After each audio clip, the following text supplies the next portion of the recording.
Welcome to my channel.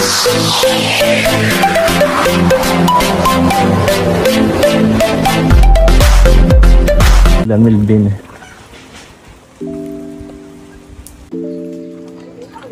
Sabi daw po ng mga kapitbahay, dito daw po si Melvin nakatira. Sa bahay na to. Medyo magulo rin pala ang bahay ni Melvin. Ngayon ko lang naalaman. Nadadaanan ko lang pero hindi ko naman po alam na sa kanya to. Kasi nung naghanap sila sa akin ng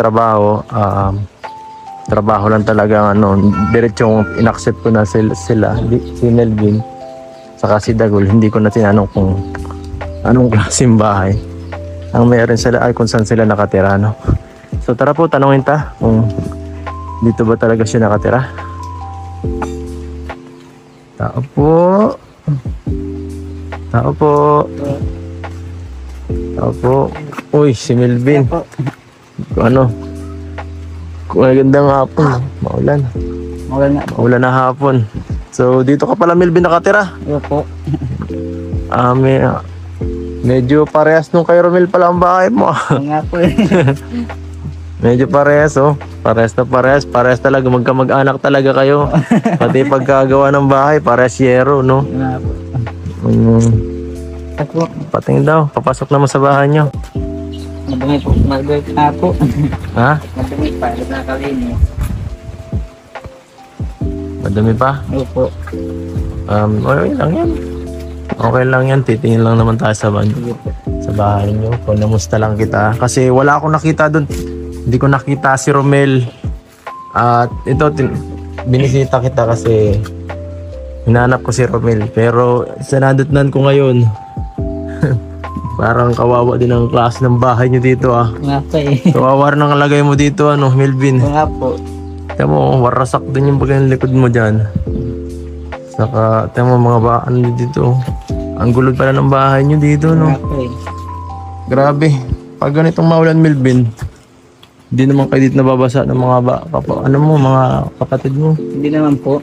Hindi naman. Hindi naman po tumutalo. CR lang po tumutalo. Dito. Ito, CR mo. Opo. Paano kung pasukan niya CR dito? Dito ang CR. Ito. Hindi po tumutalo. Nakasang ko lang. Ito po ang CR ni Melvin, oh. Okay. Ang cute, ah. Tapos ito, bait may mga sako dito, Melvin. Dalay po yan sa bundok. Tapos, anong gagawin nyo dyan, Melvin? Lagyan po ng uling. Mag-uuling din pala kayo, parehas kayo ni Romel. Opo. Dami niyan, ha? Mapupuno nyo kaya yan? Hindi po ano lang po. Mga 10 lang po. Dadalhin doon. 10 sako. 10 Tapos sako. pupunuin nyo yun. Opo. Yan. So, saan ka dito na Romel? Ay, Romel na pati Melvin na tutulog. Yan po sa sopa dyan. Dito. Ito sa'yo ang tulugan mo to. Sopa. Itong ano mo, parang...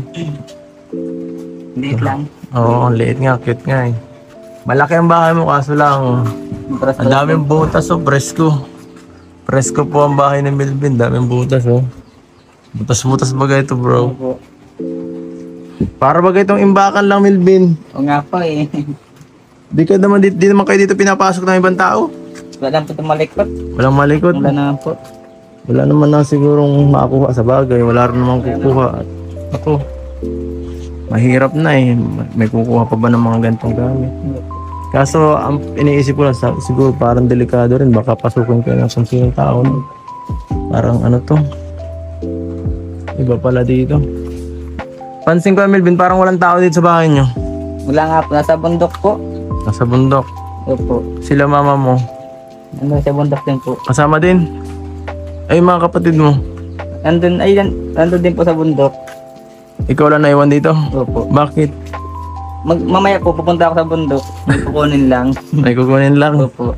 Ang bihiraan sisipag nyo. Ang linggo baga ngayon? Hindi kayo nagpapahinga? Wala pong pahinga. Walang pahinga. Wala po. Pag mahirap, walang pahinga. Nga At po eh. kailangan magkumayod. Ganun pala. Gabi lang po ang pahinga namin. Gabi lang. Pag dun, pumunta kayo sa bundok, mauwi ba kayo? Hindi. Bukas. So ayun mga kasukay, mga kalingap noon. Sobrang naawa si Kalingap Edo dito sa kalagayan ng bahay nila Melvin. No? Hindi niya in-expect na ganun pala din kahirap yung kalagayan po nila, mga kasukay, mga kalingap. Sabi nga niya is nadadaanan niya lang pero hindi niya naman nakikita kung ano yung sitwasyon at ganun din pala, no, deserve din naman nila na mabigyan ng tulong, no. Ah, Naawa si Kalingap Edo kasi yung bahay ay talagang sira-sira na din po mga kasukay, mga Kalingap. Sabi nga niya is parehas na deserve na matulungan kagaya ng pinsan niya na si Romel, no. Dahil magpinsan po yung dalawa, mga kasukay, mga Kalingap. Ah, Nag-apply ng kay Kalingap Edo na kasama, ayan.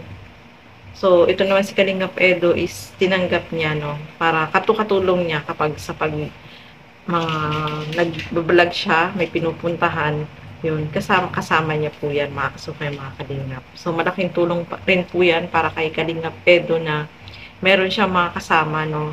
Unlike before na solo lang siya sa pagbablog, pero ngayon, meron na siyang dalawang kasama, no, sa pagbablog. Ayan, si Romel at si Melvin. At yung isa pa, si Dagol, no. Tatlo yan, mga kasukay, mga Kalingap. So, naawa po si Kalingap Edo dito kay Melvin, na ganito pala yung sitwasyon, no. Sobrang kawawa din po at kita nyo naman ang gulo. Sobrang madumi, no. Kaya naawa din si Kalingap Edo at sabi nga niya, deserve din na mabigyan ng tulong, no, mga kasukay, mga Kalingap. Yun ang maganda kay Kalingap Edo. Yung kasama din niya is tinutulungan niya rin, no. Nakakabilib talaga si Kalingap Edo. Marami siyang natutulungan at kahit mga kasama niya ay tinutulungan niya rin para at least gumaan yung kalagayan ng mga kasama niya, no, mga kasukay, mga Kalingap. Deserve din naman ni Melvin na mapabahayan, no, dahil sira-sira at inaabot din pala ng bahay dyan, no. Napakadelikado din po, no, mga kasukay, mga Kalingap. Especially ngayon, nag-uulan, ay deserve naman po talaga na mabigyan din ng tulong. Kaya, sabi nga ni Kalingap Edo ay deserve din na mabigyan ng tulong. Kahit simpleng tulong, ay malaking tulong na po yun para sa kanila, no. Kapag wala silang trabaho, hindi naman kasi araw-araw na nagbablog si Kalingap Edo, ang extra lang nung dalawa, ni Romel at ni Melvin, ay pag-uuling, no. Malaking tulong na rin sa kanila yun, mga kasukay, mga Kalingap, no. Kasi, yung pagsama-sama kay Kalingap Edo is malaking bagay na po yun. At least nababawasan yung kanilang, sa pangangailangan nila sa araw-araw, no. So, ayan, mga kasukay, mga Kalingap, maraming salamat po sa inyong panonood at lagi po natin suportahan Bal Santos Matubang, Kalingap Rob at Edna Vlogs at supportahan din po natin Kalingap Edo. So hanggang dito na lamang po muna. Keep safe everyone. Thank you for watching. Mabuhay po tayo. Bye-bye.